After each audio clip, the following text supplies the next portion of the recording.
السلام علیکم ورحمۃ اللہ وبرکاتہ الحمد للہ رب العالمین اللہم صلی علی محمد وعلی آل محمد۔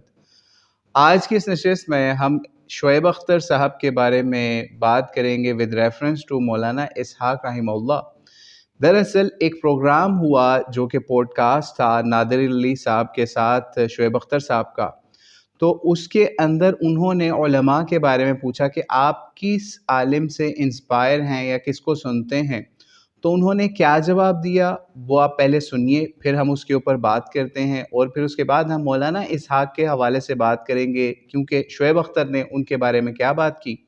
اور باقی کیا بات کی پوڈ کاسٹ کے اندر دیگر علماء کے بارے میں،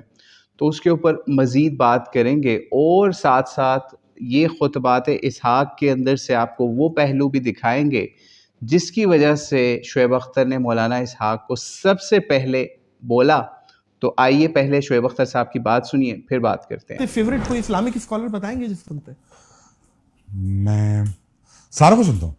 سب کو سنتا ہوں، سب کو سنتا ہوں، ہر سیکٹ، ہر مسلک کو سنتا ہوں، ہر مسلک کو، ہر مسلک کو سنتا ہوں۔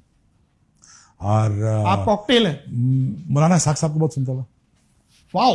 واو واو واو واو، تو کیا کہنے بھائی مولانا اسحاق صاحب۔ میں آنیسٹلی میں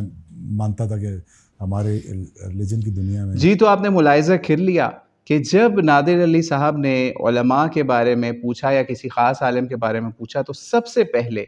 شعیب اختر صاحب نے مولانا اسحاق کا نام لیا، کوٹ کیا، اور اس کے اوپر نادر علی نے کس طرح واو واو یعنی بڑا سرپرائزنگلی، وہ شاکنگلی اس نے ان کو پریز بھی کیا کہ اس طریقے سے یہ مولانا اسحاق کو سب سے پہلے نمبر پہ رکھ رہے ہیں۔ لیکن جب آپ انہی کی اس ویڈیو کو آگے بھی دیکھیں گے، کیونکہ ہم نے تو صرف مولانا اسحاق والا پورشن لگایا، تو اس میں انہوں نے مزید اہل سنت کے یا اہل تشیع کے علماء کے نام بھی لیے۔ بہرحال ان سب کے نام تو ابھی لینا یہاں پہ نہیں مناسب، کیونکہ اصل بات ہے کہ کانسیپٹ کیا تھا شعیب اختر کی اس بات کے پیچھے۔ دراصل اس کا کانسیپٹ یہ تھا کہ تمام علماء سے آپ محبت رکھیں، تمام علماء سے سنیں، ان سے استفادہ بھی حاصل کریں۔ دراصل یہی فکر تھی جو مولانا اسحاق نے مسلمانوں کو دی، یعنی کیا فکر تھی کہ وحدت امت ہو، ٹھیک ہے، یعنی وحدت امت یہ ہو کہ ہر فرقہ، ہر مسلک اپنے اختلافات کو یا فروعی اختلافات کو اپنے پاس رکھے، لیکن ایک دوسرے کے پیچھے نمازیں پڑھے، ایک دوسرے کو مسلمان سمجھے اور ایک دوسرے کا ادب کرے، ایک دوسرے کے ایون بزرگوں کا بھی ادب کیا جائے۔ باقی نادر علی صاحب نے اپنی جو اس ویڈیو کے اندر جو کیپشن لگائی وہ آپ اپنی اسکرین پر دیکھ رہے ہوں گے، اس میں آپ دیکھ سکتے ہیں کہ مولانا اسحاق کی انہوں نے تصویر نہیں لگائی، ایک طرف علی مرزا صاحب کی تصویر لگائی ہوئی ہے، دوسری طرف اور بھی علماء کی لگائی ہوئی ہے، جس میں سے ایک نام طالب جوہری صاحب کا ہے۔ حالانکہ طالب جوہری صاحب بھی وفات پا چکے ہیں اور اسی طرح مولانا اسحاق بھی وفات پا چکے ہیں، تو ان کو چاہیے تھا کم از کم جو پہلے نمبر پہ جس کو انہوں نے رینک کر کے شعیب اختر نے بولا مولانا اسحاق کو، کم از کم ان کی بھی تصویر اپنی ویڈیو میں لگاتے، لیکن بہرحال ان کی اپنی مرضی ہے۔ تو آج ہم اصل میں آپ کو وہ فکر یا وہ تھاٹ جو مولانا اسحاق نے مسلمانوں کو سمجھانے کی، پڑھانے کی کوشش کی،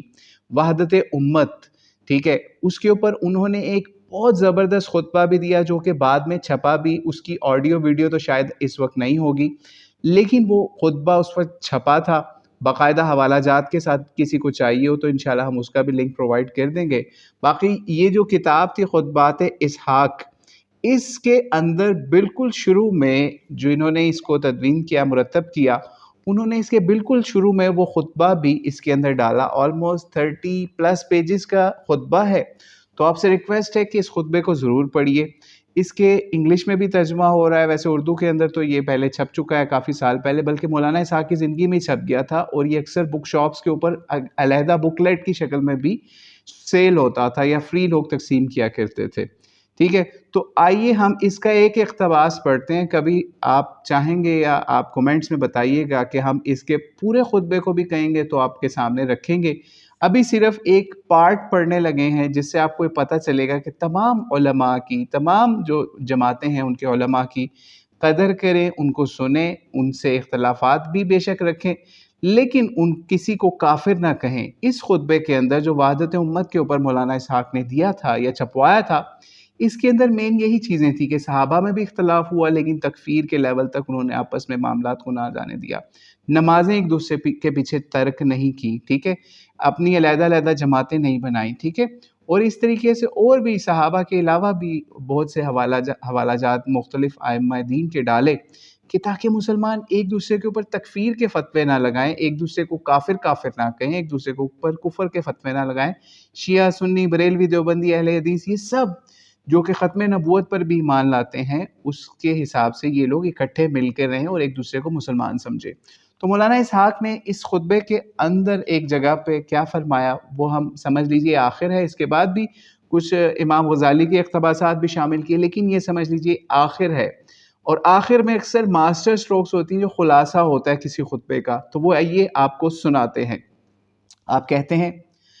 کہ جو لوگ اللہ کو مانتے ہیں، رسول صلی اللہ علیہ وآلہ وسلم کو آخری نبی مانتے ہیں، قرآن کو کتاب ہدایت تسلیم کرتے ہیں، قبلہ رخ ہو کر نماز پڑھتے ہیں، مسلمان ہیں۔ فروعی اختلافات کی بنا پر کسی کو فوراً کافر قرار دینا بہت بڑا جرم ہے۔ ایسے لوگوں کو اللہ سے ڈرنا چاہیے، کیونکہ ان کے اس قسم کے فتووں سے خود ان کی اپنی نیکیاں برباد ہو سکتی ہیں۔ ضرورت اس بات کی ہے کہ ایسے ادارے بنائے جائیں جہاں سے طالب علم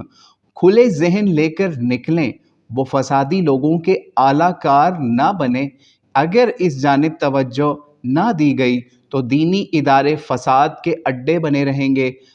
آج دنیا بھر کی طاغوتی قوتیں اسلام کے خلاف محاذ آرا ہیں۔ کئی خطوں میں مسلمانوں کا خون بہہ رہا ہے۔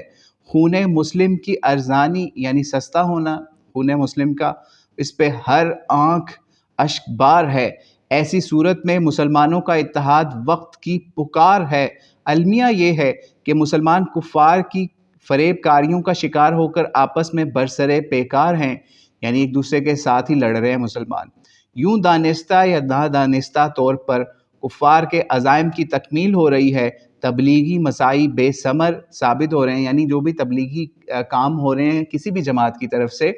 وہ بھی کوئی فائدہ نہیں اس وقت دے رہے۔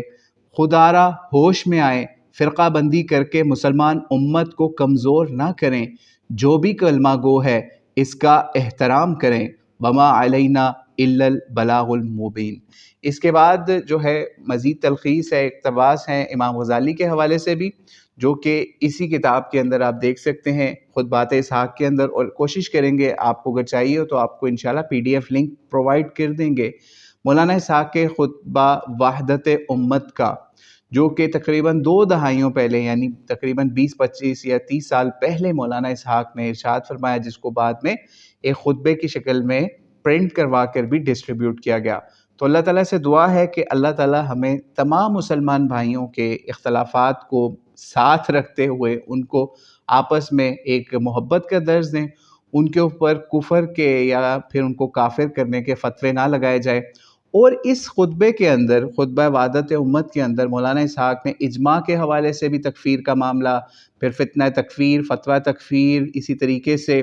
جو مسلمانوں کے پاسٹ ہے، یعنی جیسے سقوط بغداد ہے یا سقوط قسطنطنیہ ہے یا اور بھی جتنے بھی مسلمانوں کے زوال کے اسباب ہیں، اس کے اندر بتایا۔ وہ آپ ضرور پڑھیے گا کہ کس طریقے سے شیعہ سنی فساد نے بھی کفار کو یا تاتاریوں کو کس طریقے سے کہاں کہاں پر دعوت دے کے مسلمانوں کو ہی تباہ کروایا، اور جب وہ کافر آئے تو انہوں نے نہیں دیکھا، ان کی گولی نے یا ان کی تلوار نے نہیں دیکھا کہ سامنے کافر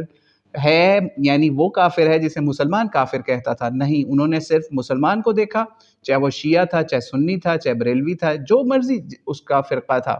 انہوں نے اس کو مسلمان سمجھ کے تہ و تیغ کیا۔ تو اللہ تعالیٰ مسلمانوں کو آپس میں اختلاف سے بچتے ہوئے اتحاد کا یا وحدت امت کا درس لینے کی، سمجھنے کی توفیق عطا فرمائے۔ اور اس کا ایک اور بھی کرکس یہ بھی تھا کہ آپ اختلافات کو ختم نہیں کر سکتے، اختلافات رکھیں لیکن اخلاق کے ساتھ پھر بھی ایک دوسرے کے پیچھے نمازیں پڑھیں، ایک دوسرے کے ساتھ رشتہ داریاں کریں، ایک دوسرے کا ساتھ دیں، اور کفار کے سامنے آپس میں مل کے سیسا پلائی ہوئی دیوار بنے رہیں، چاہے اختلاف ہی کیوں نہ ہو آپ کے اندر۔ اللہ عالم بالصواب۔ السلام علیکم ورحمۃ اللہ وبرکاتہ۔